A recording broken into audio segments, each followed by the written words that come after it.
पधारे हुए सर्व ज्ञाति भाइयों और बहनों को मेरा सादर नमस्कार। आज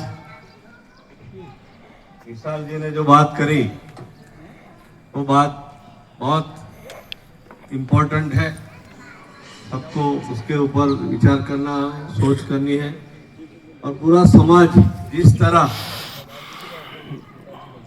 वीक बन रहा है उसको समृद्ध बनाना है, ताकतवर बनाना है और हमारी नींव में जो चीज निहित है उसे खोज निकालनी है और उसी के बल पे हमें आगे बढ़ना है। सही बात है। आज आपके भावसार समाज के क्षेत्रीय प्रेसिडेंट रमन लाल जी पधारे हैं, उनका स्वागत करते हैं। हमारे डॉक्टर हितेंद्र भाई भावसार जो गुजरात भावसार समाज के अग्रणी हैं, आपके भी फैमिली मेंबर हैं और आपके जो कार्यकर्ता वर्ग है और सभी आयोजकों का मैं तहे दिल से आभार प्रदर्शित करता हूं कि आपके बीच के आने का मौका मिला, अवसर मिला और आपसे कुछ बातचीत ऐसी करना मांगता हूं मैं कि गुजरात भावसार समाज के अंदर कन्याकुमार छात्रालय की एक बिल्डिंग बन रही है।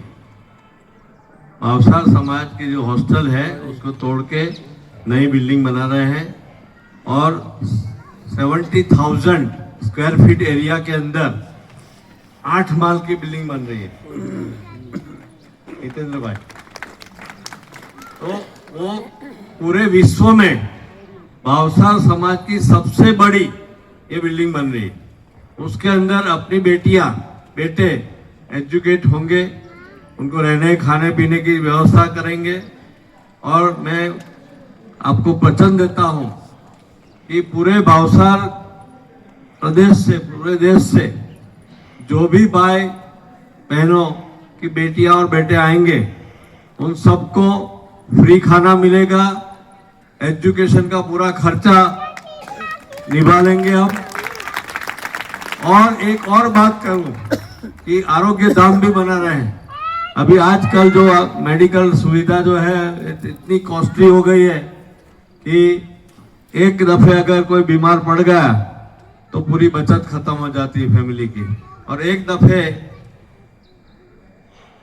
डूब गया आदमी आर्थिक रूप से तो अभी जो घर खर्च का जो मामला है ना इतना बढ़ गया है तो ऊपर नहीं आ सकता। Just I am trying to speak in Hindi. ठीक है, आपके फरमाइश है तो गुजराती आप समझेंगे ना। अच्छा, तो ગુજરાતી માં બોલું છું। મારી માતૃભાષા છે એટલે બહુ મજા આવશે મને પણ બોલવાની। તો કન્યાકુમાર છાત્રાલય का जो બિલ્ડિંગ બની રહ્યું છે એ બિલ્ડિંગની અંદર 8 માળનું બિલ્ડિંગ બનાવી રહ્યા છે આપણે। મને કહેતા આનંદ થાય છે કે આપણી બહેનો માટે આપણે એક કોમન રેસીપી બનાવીશું। જેમ ગૃહ ઉદ્યોગ ચાલે છે અમદાવાદની અંદર જુદા જુદા જાતના, હવે હિન્દુબેનના ખાખરા પાપડ ને વડીઓ જો અમેરિકા સુધી જતી હોય તો મારી બહેનના ખાખરા પાપડી અને વડીઓ શા માટે અમેરિકા પરદેશ સુધી ના જાય, અને કોમન રેસીપી આપીશું। અને એ કોમન રેસીપી આધારે અત્યારે ગવર્મેન્ટ દ્વારા સખી મંડળ બનાવવામાં આવે 10-10 બહેનોની, તો એ સખી મંડળ જે છે એને 2 લાખ રૂપિયા વાર્ષિક આપવામાં આવે છે સરકારશ્રી તરફથી। જે આવક છે અથવા તો એનો જે ઉત્પાદનની અંદર જે ખર્ચ અથવા મૂડી જે મળે, સાધનો લાવવા માટે જે સહાય મળે છે એના આધારે આપણી બહેનોનું જે કંઈ ઉત્પાદન થાય ગૃહ ઉદ્યોગનું એનું આપણે વેચાણ ત્યાં ભાવસાર જે નવી છાત્રાલય બનાવી રહ્યા છે કન્યાકુમાર છાત્રાલય ત્યાં કરીશું, એનું માર્કેટિંગ કરીશું અને આપણી એક એક બેન મહિને 25 થી 30 હજાર કમાતી થાય એવું કરીશું। આપણે બહેનો દાન આપતી થાય અને આખા ભારત દેશની એક પણ આપણી ભાવસાર સમાજની બેન ગરીબ ના રહે એવું આયોજન કરવા માટે આપના ચરણોમાં વિનંતી કરું છું। એનું કારણ છે કે આપણા ભાઈઓ જે છે, આપ તો બધા અનુભવી છો, વિદ્વાન માણસો બેઠા છો, રિટાયર્ડ કર્મચારી છો, રિટાયર્ડ શાસક છો, વહીવટી તંત્રની અંદર ખૂબ નિષ્ઠાથી કામ કર્યું છે આપણે. તો એ જે તાકાત છે એ તાકાત જે આપણે સર્વિસની અંદર કરી, સાથે સાથે બહેનોનું જો 50% બળ જે છે એ આર્થિક રીતે સમૃદ્ધ થાય એવી પ્રવૃત્તિની અંદર જોતરીશું આપણે. અને જે સુખી ઘરની બહેનો છે એમણે આગેવાની લેવાની છે કે જેથી કરીને ગરીબ બહેનને એવું ઓછું ના આવે કે હું કામ કરવા મારે જવું પડે છે. પહેલું કામ આપણે પૈસાદાર બહેન હોય ને એને આગેવાન લેવાની છે. સમૃદ્ધબેન બરાબર છે, સાચો છો? કે જેથી કરીને આર્થિક રીતે ગરીબ ઘરની સ્ત્રી હોય, બહેન હોય, આપણી દીકરી હોય, તો એને પણ આર્થિક રીતે સદ્ધરતા મળશે અને એને શરમ નહીં આવે.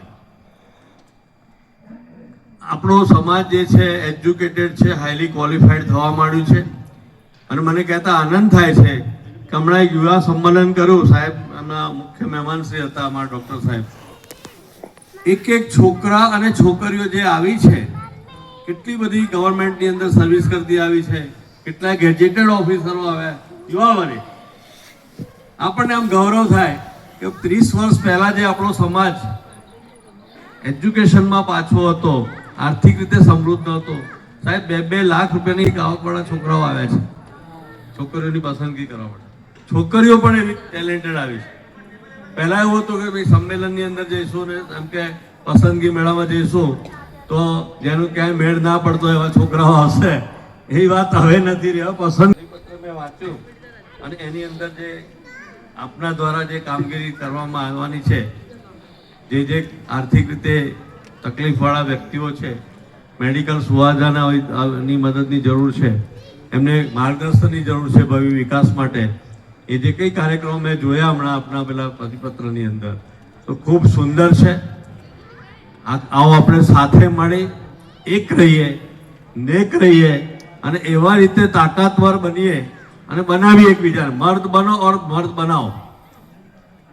આ સૂત્ર સાથે આપણે ચાલીશું તો આપણી સાથેના તમામ ભાવસાર ભાઈઓ છે એ સિંહની ગર્જના કરતા થશે. અને જે કામ કરીશું આપણે એ કામ આપણે સામૂહિક રીતે મદદ કરી, આર્થિક સામાજિક રીતે જ્યાં જ્યાં જરૂર હોય ત્યાં આપણે મદદ કરીશું અને એમને આગળ લાવવા પ્રયત્ન કરીશું. તો આપણો સમાજ જે છે એ સમૃદ્ધિની અંદર 10 વર્ષની અંદર નંબર 1 થઈ જાય. એક પણ ફેમિલી આપણું ગરીબી રેખાની આસપાસ ન હોય, બધા જ middle class, super middle class અને રીચ થાય એવી મા હિંગળાજને હું પ્રાર્થના કરું છું.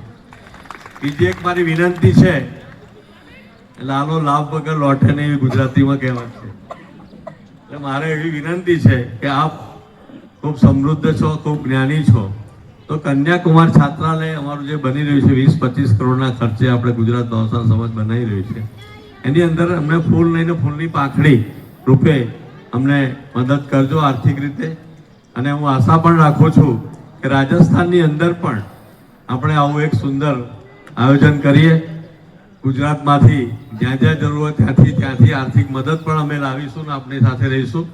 આપ પણ હમણાં હાથ મજબૂત કરો. એક વખત આ કામ થઈ જશે ને પછી આખા દેશની અંદર આપણા જ્યાં જ્યાં ગુજરાત તમને મને કહેતા આનંદ થાય છે કે આપણે આખા ઓલ ઇન્ડિયામાં 140 કરોડમાંથી 1% વસ્તી ભાવસાર સમાજની છે. તે છતાંય આપણો એક પણ મેમ્બર ઓફ પાર્લામેન્ટ નથી, એક પણ વિધાનસભાનો સભ્ય નથી. ઇવન જિલ્લા પંચાયત, તાલુકા પંચાયતમાં પણ આપણને તકલીફ પડે છે. પાર્ટી ટિકિટ નથી આપતી. કેમ કે આપણી જે ભાવસાર જ્ઞાતિમાં ભાવસારની ઓળખ જે થવી જોઈએ એના બધા જુદી જુદી અટકો રાખીએ છીએ આપણે. એટલે પોલિટિકલ તાકાત દેખાતી નથી. પોલિટિકલ તાકાત ના દેખાય તો આપણને પાર્ટી લોકો જે છે એ તરત કહે કે ભાવસાર તમારે કેટલા વોટ છે મિસ્ટર, તો તમે ટિકિટ લેવા આવ્યા છો. પણ પહેલા બધા જ આપણે ભાવસારની અટક લખાવતા હોઈએ તો પછી એમને નોંધ લેવી પડે કે 1% ઓલ ઇન્ડિયાના 1% ભાવસાર જ્ઞાતિના સભ્યો છે તો 1% પ્રમાણે સીટ આપવી પડે કે ના આપવી પડે.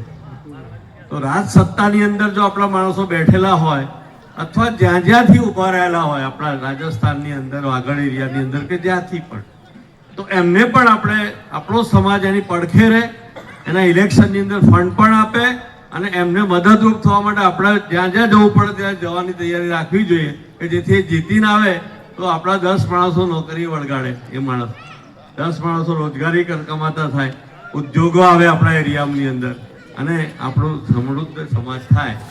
એ રીતે કામગીરી થઈ શકે. મને બોલાવ્યો, આપની વચ્ચે બોલવાની તક આપી, ખૂબ ખૂબ ખૂબ આભાર.